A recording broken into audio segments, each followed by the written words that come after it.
Bunny's Book Club by Annie Silvestro, illustrated by Tatiana My Weiss. Bunny's Book Club.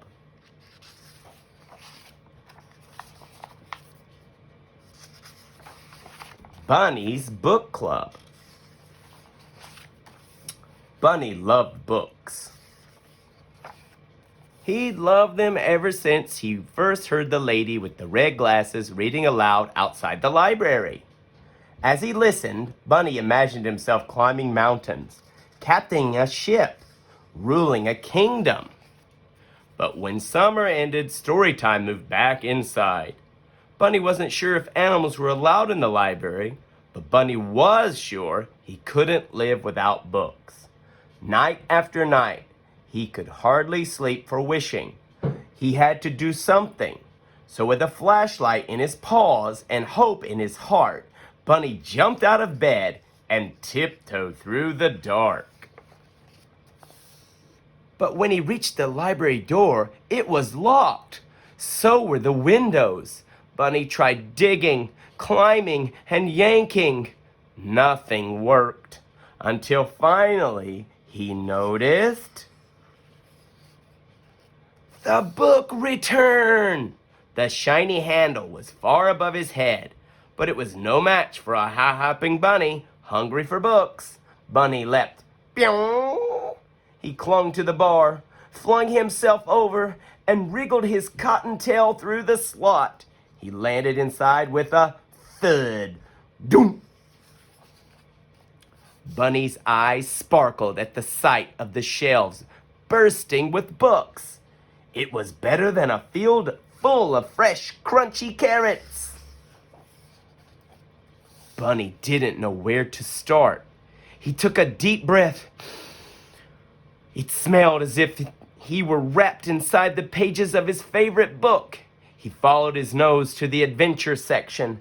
There he found stories about swashbucklers, sharks, and superheroes. Bunny greedily grabbed them all. His whiskers twitching with excitement, he slipped his treasures through the book slot one by one. Then, performing his best balancing act, Bunny wobbled home. He couldn't wait to dig in. Yippee-ki-yay! And so, Bunny returned to the library each night. He searched and sneaked, then scurried back to read. Soon, his home was more books than burrow. Then one evening, a loud knock startled Bunny. He closed his book and opened the door. "Where have you been?" asked Porcupine. "Reading," said Bunny. "Why?" said Porcupine. Bunny's eyes popped wide open. "Why?" he sputtered. "Have you ever been to the library?" It was time for Bunny to let Porcupine in on his secret.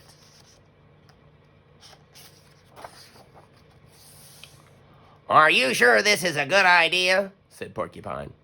"Calm your quills," said Bunny. "I'm too prickly. I'll never fit." Bunny pushed and shoved until, pop, went Porcupine. Bunny slipped in and flipped on his flashlight. "Whoa," said Porcupine. "I know," said Bunny. "Do you think there's a story about balloons? I've always wondered about balloons." "Most definitely," said Bunny. Sure enough, Porcupine found books on balloons and on deserts and dunes, on caterpillars and cocoons. When Bunny handed him one about hedgehogs, he hugged it. The two friends took turns cramming books out the slot. Their towers teetered so high they could barely carry them. Back at Bunny's, they cozied up with cups of tea and carrot muffins. Together, they read until sunrise.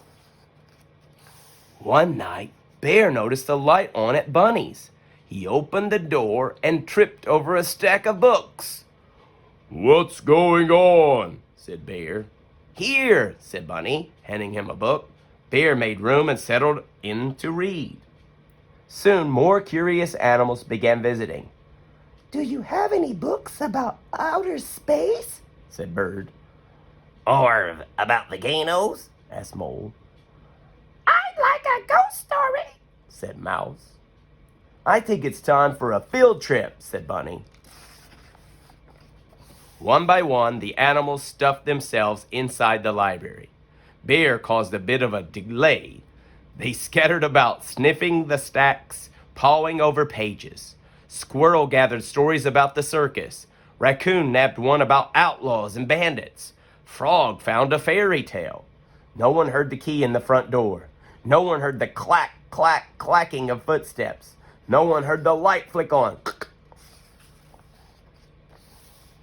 What do we have here? Said the librarian. The animals looked up in shock. Bunny gasped. Porcupine gaped. Bear groaned. Oh.